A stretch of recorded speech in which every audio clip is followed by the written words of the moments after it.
The next thing I want to do is look at some chords in drop D tuning. Now, of course, we have a D chord here, just a regular D, except that you can now play the 6th string as well. It gives you a nice full sound. And since we have the D as our lowest string, that means that we're going to have to adjust our chord shapes anytime we have a note that we're playing on that string. So, for example, here's G. This is what it looks like in standard tuning, but that note is not right. We're going to have to move it up 2 frets, and so that changes the fingering. The notes are going to be the same, except we're playing it differently. Now notice here we have this first finger note. It's going to be too tough to try to finger that, so we just mute the 5th string. So right here we have our 3rd finger on the 6th string, 5th fret. We're just going to lay the fleshy part of it against the 5th string to kind of deaden that note, so that's muted. And then 1st finger is now on this note here on the 1st string, 3rd fret. So that note there, here, we're changing the fingering and muting the 5th string. That gets you a G chord in drop D tuning. And a couple other things, you know, with the power chord, what you do, you move that up 2 frets, and that gives you a nice 1 finger bar, which is, you know, couldn't be any simpler for metal licks. You just have the bar on the 6th, 5th, and 4th strings.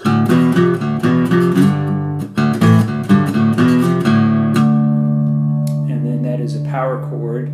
Not the kind of thing that works well in every genre, but you could use that kind of thing for a blues riff maybe.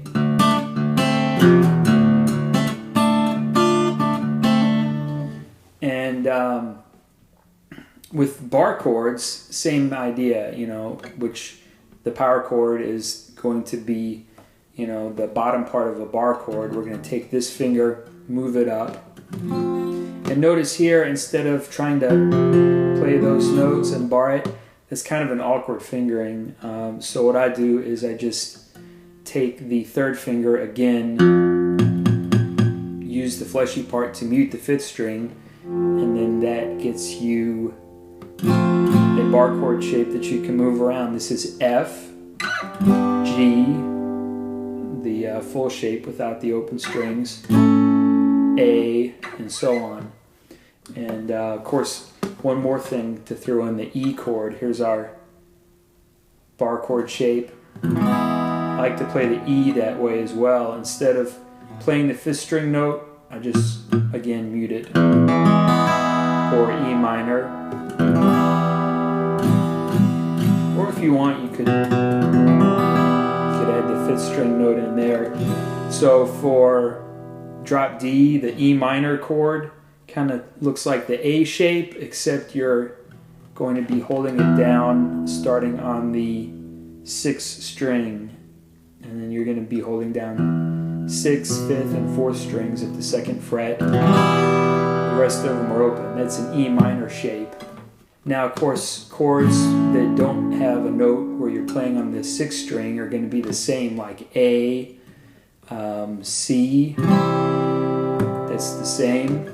Double bar chords like C, D. Of course, now you can play the open string in there. E, you know, they're going to be the same. Here's this D chord up here. If you played it with your root on the 12th fret, you could also play that open. So that's a really nice sounding chord. Those are inversions of the D chord on the 3rd, 2nd, and 1st strings, and you can just play the other strings open, the bass strings.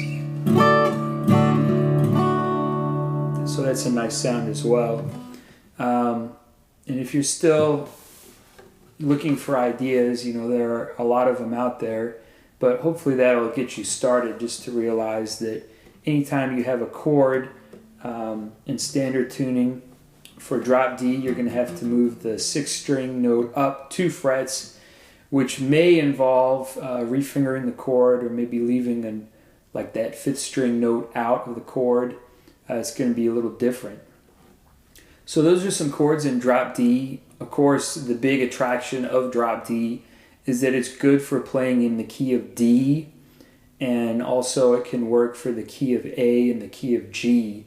Those keys tend to work pretty well with the drop D tuning. And you also have that nice, when you're in the, on a D chord, that low D note down there makes it nice to kind of riff around. Hope this lesson has been helpful. Keep practicing and have fun.